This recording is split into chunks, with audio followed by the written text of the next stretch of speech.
सात संगत जी प्रेम से कहना, धान निरंकार जी, सात संगत जी दासी आप जी के सामने फिर से एक नई प्रेरणादायक कहानी लेकर के आई है। सच और झूठ। तो आज चलते हैं इस कहानी की ओर। पहाड़ी की तराई में नदी किनारे एक आदमी रहता था। सीधा सच्चा मेहनती इंसान। सुबह से शाम तक किसी न किसी काम में लगा रहता, परंतु निर्लिप्त होकर। उसे अपने काम के अलावा अन्य किसी बात से वास्ता नहीं रखता था। उसके दो बच्चे थे, दोनों लड़के थे। एक बहुत सीधा स्पष्ट और दयालु था, दूसरा एकदम विपरीत, दुष्ट और क्रूर था। कहते हैं कि उन दोनों बच्चों को जन्म देने के कुछ दिन बाद ही उसकी पत्नी का देहांत हो गया था। बस तभी से वह अपने दोनों बच्चों की देखभाल तक ही स्वयं को सीमित रखने लगा था। जुड़वा बच्चे होने के कारण उसकी शक्ल भी एक जैसी ही थी, जिससे बहुत मुश्किल होती थी। मुश्किल से बचने के लिए उस आदमी ने अपने सीधे व दयालु लड़के को सफेद लवादा पहनने को दिया और शरारती व दुष्ट लड़के को काला लवादा। इसके बावजूद भी पास के नगर वालों को पहचानने में परेशानी होती थी। वे लवादों का भेद नहीं जानते थे, जिससे सीधे व नेक लड़के को परेशानी उठानी पड़ती थी। दुष्ट व शरारती लड़का दुकानदारों से उधार माल लेकर खा जाता। देनदारी के तकाजे बेचारे सीधे व नेक को सुनने पड़ते। शरारती लड़का दूसरे बच्चों से मारपीट करके भाग खड़ा होता। पिटने वाले सीधे व नेक को शरारती समझकर पीट डालते। वह लाख कहता कि मैंने तुम्हारे बच्चों को चोट नहीं पहुंचाई, परंतु लोग कहाँ मानते। सीधा व नेक लड़का पूरे दिन मेहनत करता और काम खत्म करके ज्यों ही वह हाथ मुंह धोने जाता, शरारती उसकी मेहनत का फल खुद झटक जाता। स्कूल में भी यही हाल था। पौधों के फूल शरारती गायब करता, जबकि सजा सीधे व नेक को हो जाती थी।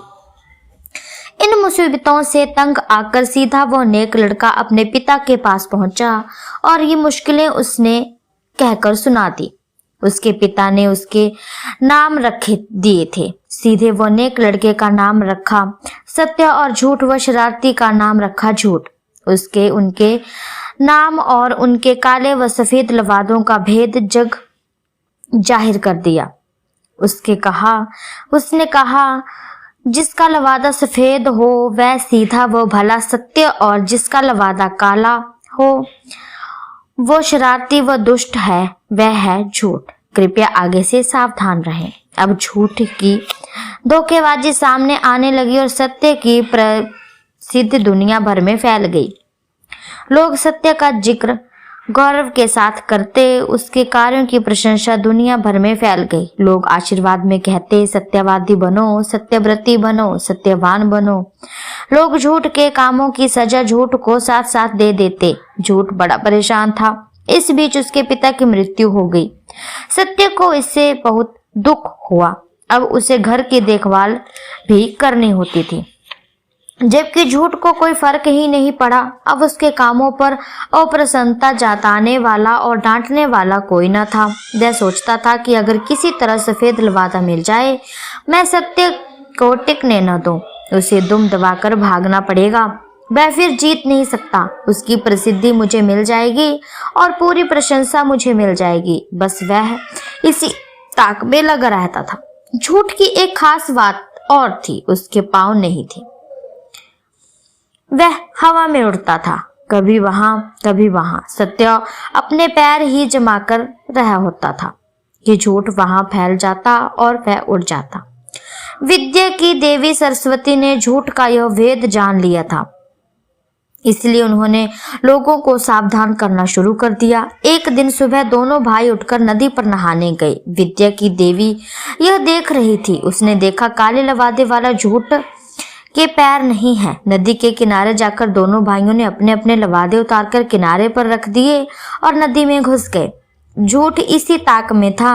विद्या की देवी सब देख रही थी। उसने देखा कि बिना पैर वाला झूठ से पहले ही तलावा से बाहर आ गया। उसने पास रखा सत्य का लवादा पहन लिया और चला गया। विद्या देवी सरस्वती यह देखकर सन्न रह गई। कुछ देर बाद सत्य तालाब से बाहर आया। किनारे पर काला लवादा पड़ा था। उसके लवादे का दूर दूर तक पता नहीं था। सत्य ने दुखी मन से जल्दी जल्दी काला लवादा पहना और वापस अपनी झोंपड़ी में चला गया। सरस्वती उसकी विवशता पर कराह उठी। वह कह उठी, धोखा हुआ है, धोखा हुआ है, धोखा हुआ है, धोखा हुआ है, धोखा। आखिर लोगों को पता चल गया। झूठ के कामों ने उसकी पोल खोल दी।